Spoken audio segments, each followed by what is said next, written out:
Joint beni bu DJ Kovuz Toylişka Yanıp var yan üfle Men aydayın yana sen ilke dinleme güfle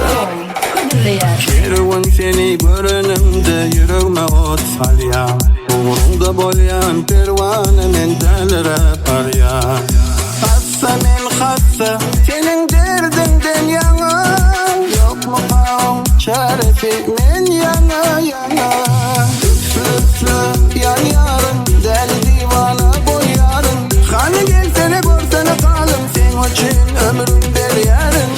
Üflü yan yarın deli divana boy yarın Hani gelsene görsene kalım sen için ömrüm der yarın Deli canım karı kız başı min erkim mal yar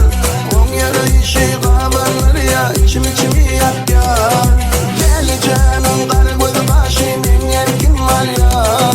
On yarı işi kabanır ya içim içimi yak yar Kaygılanı üfleme artık acı izleme Yönümünden gizleme bakışımı gözlere Her kim şartlanıp oynaya Nerçe baktığım çatana gözüm doymaya Bedenim soğuk ısırlaya yüreğim emma Sen olmasın kamalı onu esik emma Yatla bak diye yatlama Bile buradayım olanımı yetirse Sen önde sonda beni gözet durma Git ön yüreğime taraf getir de Zat özüne net özüne çekse At özüne az gözüme seretsen Sana bakayıp ya hatta sözümü döretsem Git yanıma sen şanına yetsem Aşkım o bilin oynatma benim boğacağım Yandırma koydurma üflesen yanca Hassa men hassa senin derdinden yana Yok mu kavm çaresi men yana yana Üflü yan yarın deli divana boy yarın Hani gelsene görsene kalım sen için ömrüm der yarın Üflü yan yarın deli divana boy yarın Hani gelsene görsene kalım sen için ömrüm der yarın Deli canım karı kız başı min erkim mal yar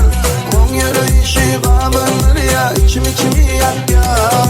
Deli canım karı kız başı min erkim mal yar On yarı işi kabanır ya içim içimi yak yar